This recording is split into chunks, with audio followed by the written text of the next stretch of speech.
The U.S. role in Israel and the Middle East at large. With Stephen Hadley, he's a former national security advisor to President George W. Bush and is now a principal at Rice Hadley Gates, which is an international consulting firm. Mr. Hadley, good to see you as always. So let's talk about these rounds that the U.S. is supplying Israel. The latest shipment was tank rounds and illumination rounds. This delivery comes at the same time that both the Pentagon and the White House have expressed concern that Israel could be doing more to alleviate all the civilian casualties in Gaza. Explain to us, translate for us, if you will, what it means when the Pentagon and the White House say they're very concerned about this. Here's some more ammunition. The White House is trying to walk a line between making it clear that it supports Israel and supports Israel's right to defend itself against terrorist groups like Hamas, but at the same time expresses concern for the humanitarian cost of what Israel is having to do to defend itself. And it's this difficult road that the White House is trying to walk, both supporting Israel, but at the same time urging it to do something to limit the humanitarian fallout. It sure seems odd, the connection there. Let me ask you, as a former national security advisor, explain to me and my viewers, if you will, what is the military campaign doing? I think everybody can understand, or most people can understand, destroying the tunnels from Gaza into Israel. Sure, there's a clear security imperative there. What about all this bombing? What is it achieving? It's not clear. I think what Israel's trying to do, if you look at historically, we've been through this in 2008. We've been through this again with 2012. It's now 2014. Israel does not want to have to keep going through this. Hamas being able to rocket Israel territory, make Israelis, live in bomb shelters.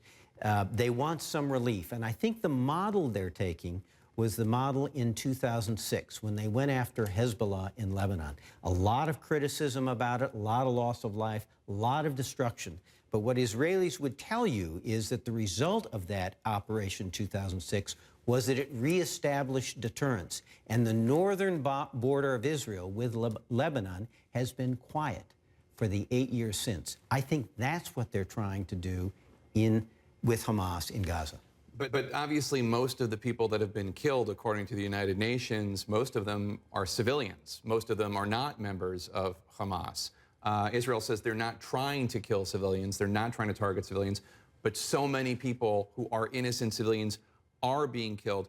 Do you believe that Israel is trying to do, as its critics allege, collective punishment, make it so horrible that Hamas will be forced by its own people to acquiesce to, for instance, the Egyptian ceasefire proposal? Or do you think this is just the imprecision of warfare in an urban environment? I think it's a third thing. I do not think that this is anything like collective punishment. Israel knows that this is Hamas's game to hold up the killing and the deaths of innocent civilians, particularly children, in order to put pressure on Israel to stop. So Israel has every incentive to minimize collateral damage, but it's hard when you have Hamas doing what is clear that they're doing, putting their missile launchers and their storage facilities and their command control facilities right in the middle of civilian areas, under mosques and other targets,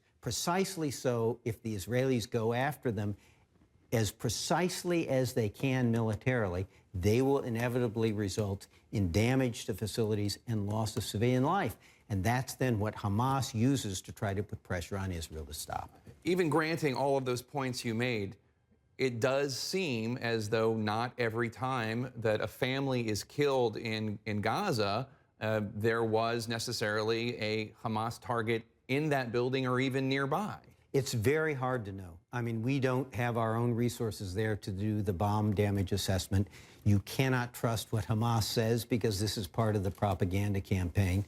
The Israelis are making an effort to try to minimize civilian casualties for the reasons I say, but this is warfare. And even though they've admitted in a couple instances, even though they did not target something, if there is fire coming at Israeli troops from a particular location to defend their troops, they are going to shoot back. And if that location has been put by Hamas in the context of innocent civilians, it means innocent civilians are going to be killed. It's not because of Israel's response, it is because of Hamas's attack. That's the dilemma they're dealing with. It's horrifying, obviously, in so many ways. Stephen Hadley, thank you so much.